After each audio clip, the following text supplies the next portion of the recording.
Hello everyone. I remind you that in this section I briefly retelling you the books that I've read. It means that if you view this story, you will know about the book as much as the person who read it. Today's the classic play of Anton Chekhov, The Cherry Orchard. This was the last play he wrote. A year later he died. Chekhov believed that The Cherry Orchard is a comedy. What should I say? There is no much fun in it, but the play itself is really cool. Its action takes place in the estate landowner of Ranevskaya at the beginning of the 20th century. Mistress Lyubov Andreevna returns home from abroad where she lived for 5 years. Along with her comes her 17-years-old daughter Anya.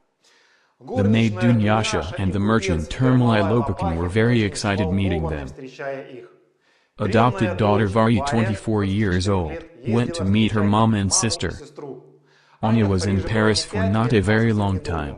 She told her sister that her mother had to sell everything in Paris.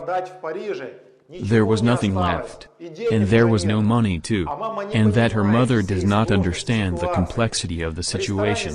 She orders the most expensive dishes in the restaurant and leaves a big tip.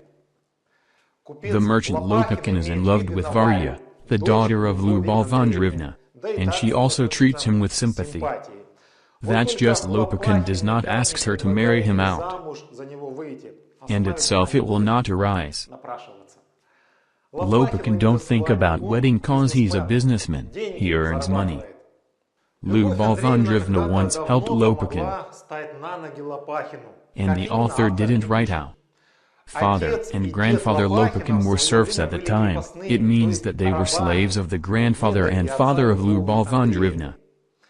Mistress loves her home, literally all in it. Rooms, wardrobe, and chairs, and especially the cherry orchard, which will be sold very soon at auction for debts. Lopakin, as a man of business, proposed to Lyubov Andreevna the way out of this difficult situation. It needs to lay out the garden plots and lease them. The location is good, near the river. There will be numerous tenants. The garden of course will need to be cut down. How to cut down? It's the attraction of all the province, but it gives cherry only once in 2 years, and no one buys it. And if you are going to choose not, you will lose not only the garden but all the estate too. Nobody wants listen to Lopakin's words. Somehow with God's help everything will be resolved. Brother of Lyubov Andreevna gave outlined some steps to rescue the situation. Let the Lyubov Andreevna ask for money from Lopakin, he will not refuse.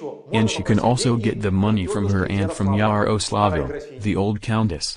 Something will work out, swears gave. Well, let's look what will happen. Lopakin is trying to convince Lyubov Andreevna to separate her garden to plots and save her family estate. Oh, gardeners, it is so vulgar. Your estate will be taken away. Are you stupid? Not in those words of course, but the meaning is correct, and this silly woman argues that yes, she is not able to dispose of money, litters them on the left and to the right. This is her God punishes for sins. Here so it justifies the dullness. Local eternal student Peter Trofimov is hitting on Anna. The merchant Lopakin constantly troll him saying that at 50 I will still be a student. Anna likes it. Here came the day of the auction. Lyubov Andreevna did not go there. She sent her brother instead. He got back together with Lopakin. Brother was keeping silent. Lopakin looked kind of weird. Lyubov Andreevna is excited. Is it sold? Sold. Who bought? Me. Pause. And then Lopakin broke through. If my father and grandfather only saw it. Slaves here were not allowed even to go to the kitchen. But now I am the master of this estate. I'll cut down the cherry orchard and will build cottages. Lyubov Andreevna was in tears. Despite the fact that all is honest, at a time when he earned money Lyubov Andreevna was losing them. He offered a solution. She had rejected. What claim can be there? In 2 months the former owners leave the estate. And Lopakin too. He needs to go to Kharkov. Lyubov Andreevna with his brother crying bitterly leaving the house. It was necessary to think earlier and not to choose not. Lopakin still didn't marry Varya. He had thought about it. But, apparently, business for him was more important. In a manner for the winter nobody remains, except the forgotten old footman. No one stay in the estate in winter except the forgotten old footman. And only the distance the noise of the axe could be heard. Farther the speech about accents in the Russian word Vishnevy. The sense of the word changes depending on where there is an accent, on the first or second syllable. Add an accent on the first syllable, sense such, it is a business, commercial garden which brings in the income. Add an accent on the second syllable, sense such, the garden does not give profit. It stores in himself poetry of former lordly life.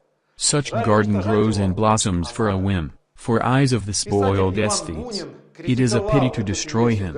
And it is necessary. Writer Ivan Bunin criticized this play. He said that the Chekhov didn't know estates. Because there was no solid cherry orchards anywhere in them. Cause the cherry is an ugly tree, clumsy, with small leaves, small flowers. And it's not the truth that Lopakin has become to cut down the garden in the presence of the former mistress and did not wait for her departure.